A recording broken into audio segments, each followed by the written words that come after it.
खुलुमबाय स्टुडियो दं आं राकेश रामसियारि बे समाव हाई सेकेन्डारिनि आनजाद एचएस आनजादनि जे फिथाइ बे फिथाइखौ दिनै फुंबिलिनि 9 रिंगायाव फोसावनाय जाबाय आरो बे समाव BTR हालामनि गोबां जिल्लाफोरानो बे समाव गोजोनथाव खौरां लानानै फैदों आसामनि मादावनो गोबां जिल्लाफोरा थामहिनबा BTR हालामनि मोननै जिल्ला बे जिल्लाफोरा बे समाव टप लेभेलाव आवग्रिनो हादों नोंथांमोना नुनो मोन्दोंमोन बावैसो सिगाङाव HSLC थामहिनबा मेट्रिक आनजादनि जे रिजाल्ट बे फिथाइयाव जों नुनो मोन्दोंमोन बे समाव चिरां जिल्लाया आसामनि मादावनो टप मासि मोननो हादोंमोन आरो थिग बेबायदिनो हाई सेकेन्डारियावबो बे समाव टप मोननो हादों BTRनि जिल्लाफोरा थारैनो जोबोद गोजोनथाव खौरांखौ बुंनांगोन BTR ओनसोलनि जेब्ला गोजोन गोरोबथा जादोंमोन BTR गोजोन गोरोबथा बे गोजोन गोरोबथा जाखांनायनि उनाव BTR ओनसोलनि जे सोलोंथाइ बिथिङा दावखोनायखौ नुनो मोन्दों आरो मोनफानि उनाव मोनफा बा बोसोरनि उनाव बोसोर सोलोंथाइ बिथिङा बे समाव आसाम नाङैनो गोजौ फारसे जानायखौ नुनो मोन्दों थिग बेबायदिनो दिनै हाई सेकेन्डारिनि जे आनजादनि जे फिथाइ बे फिथाइखौ फोसावनाय लोगो लोगोनो बे समाव गुबुन गुबुन जिल्लाफोरनि गेजेरावनो BTRनि मोननै जिल्लाया टप 3 मासि आवग्रिनो हादों बे समाव नोंथांमोननो माबे जिल्लाया नोंथांमोननि गेजेराव बे समाव बड'लेण्ड बुब्लिया होगोन आरो बेसेबां आनजाद होनाय जादोंमोन आरो बेवहाय बेसेबां उथ्रिसारनो हाखो आरो बिनि जौखोन्दोआ बेसेबां नोंथांमोननो बड'लेण्ड बुब्लिया होनो थाखाय आखायाव लादों बे समाव नोंथांमोननो टप 3 आसामनि मादाव टप 3 फिथाइ मोननाय थामहिनबा आवग्रिनो हानाय बे जिल्लाफोरखौ नोंथांमोननि गेजेराव बड'लेण्ड बुब्लिया होगोन बेनि गेजेराव दङ आसाम बे समाव नोंथांमोननो साइन्स स्ट्रिम आयदायाव बे समाव आसामनि मादावनो तामुलपुर जिल्लाया BTRनि तामुलपुर जिल्ला बे तामुलपुर जिल्लाया बे समाव सेथि मासि आवग्रिनो हादों नोंगौ गोजोनथाव खौरां जे BTR ओनसोलनि थाखाय आरो BTR हालामनि थाखाय गोदानै दाजानाय जे तामुलपुर जिल्ला बे तामुलपुर जिल्लाया साइन्स स्ट्रिमाव बे समाव टप 1 आव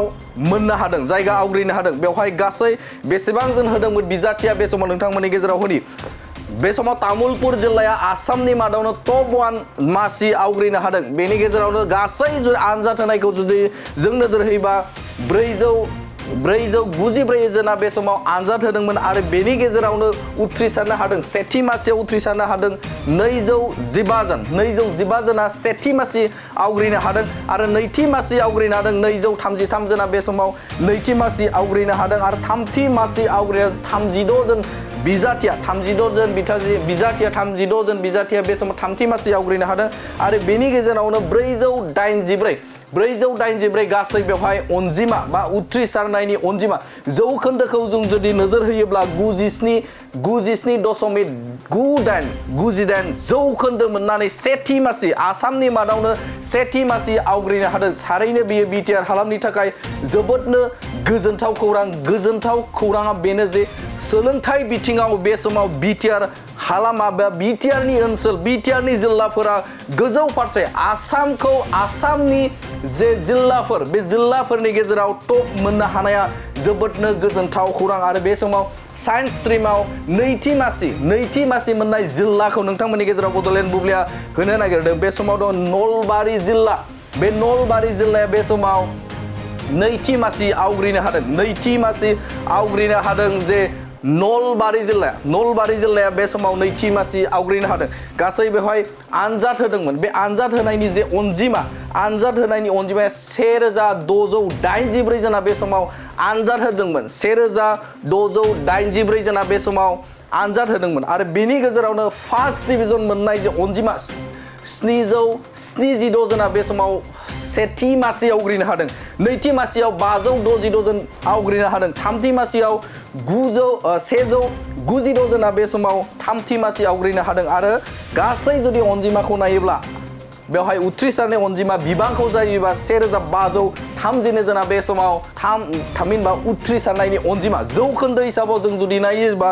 97.60 जौखोन्दो जुदि जों नोजोर होयोब्ला जौखोन्दो हिसाबाव दा बेयो BTRनिनो आरो थामहिनबा गुबुन फारसेजों BTRनि जे मोनसे जिल्ला आरोबाव मोनसे जिल्ला बे मोनसे जिल्लाया बे समाव थामथि मासि आवग्रिनो हादों बे जोबोदनो गोजोनथाव खौरां दे थामथि मासि आरोबाव BTR नि मोनसे जिल्ला बे मोनसे जिल्लाया मोननो हादों माबे जिल्ला बेयो नोंथांमोननि गेजेराव बडलेण्ड बुब्लि होगोन बाक्सा जिल्ला नंगौ बाक्सा जिल्लाया बे समाव थामथि मासि साइन्स स्ट्रिमनि थामथि मासियाव बे समाव मोननो हादों गासै आनजाद होनाय जे अनजिमा 556 जना बे समाव आनजाद होदोंमोन आनजाद होखांनायनि उनाव बेनि उनाव उथ्रिसारनाय जे अनजिमा बे सेथि मासिखौ जों जुदि नोजोर होयोब्ला सेथि मासियाव उथ्रिसारनो हादों गासै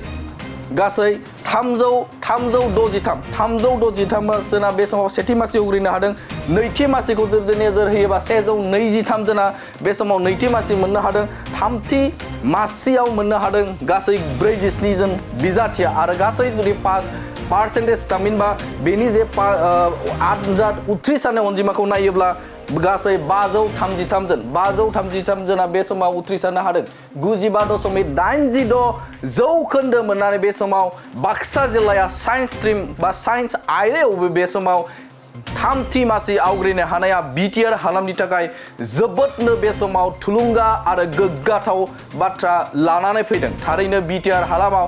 जेब्लानिफ्राय 2021 मायथाइयाव BTR गोजोन गोरोबथा जादोंमोन बे गोजोन गोरोबथा जानायानो सोलोंथाइ बिथिङाव दावखोनायनि मोनसे इसारा होननानै जों बुंनांगोन मानोना गोबाव सम जों जुदि नोजोर होयोब्ला बे समाव चिरां जिल्लाया खननै जोङो जुदि नोजोर होयोब्ला बोसोरनै बे समाव सेथि मासि आवग्रिनो हानायखौ जों सिगाङाव जों मोनथिनो मोनदों आरो थिग बेबायदिनो हाई सेकेन्डारियावबो बे समाव गोबां जिल्लाफोरा तामुलपुर जिल्ला बाक्सा जिल्लाफोरा बे समाव टप मासियाव मोननो हानाया जोबोदनो थुलुंगा आरो बे समाव फरायसाफोर आरो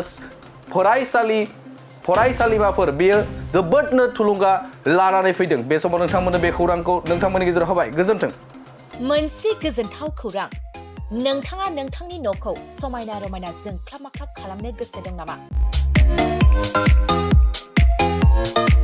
थारैनो नोंथाङा नोंथांनि न'खौ समायना रमायना साजायनो गोसो दंब्ला नोंथांमोननि थाखाय बिजनेस बेन्स प्रडाक्ट्स कम्पानिया गोजोनथाव खौरां लानानै फैदों गोदान बोसोर रंजालि बैसागु फोरबोजों लोब्बा लाखिनानै बेन्स प्रडाक्ट्स कम्पानिया नोंथांमोननि थाखाय अफार होनाय जादों चिरां जिल्ला बेंटल गेट 27 राजा लामानि एबा सिबिथाइ लामानि साखाथियाव नोंथांनि न'खौ समायना रमायना खालामनो गोसो जानाय रायजो राजाफोरनि थाखाय बिजनेस बेन्स प्रडाक्ट्सआ लानानै फैदों गोजोनथाव खौरां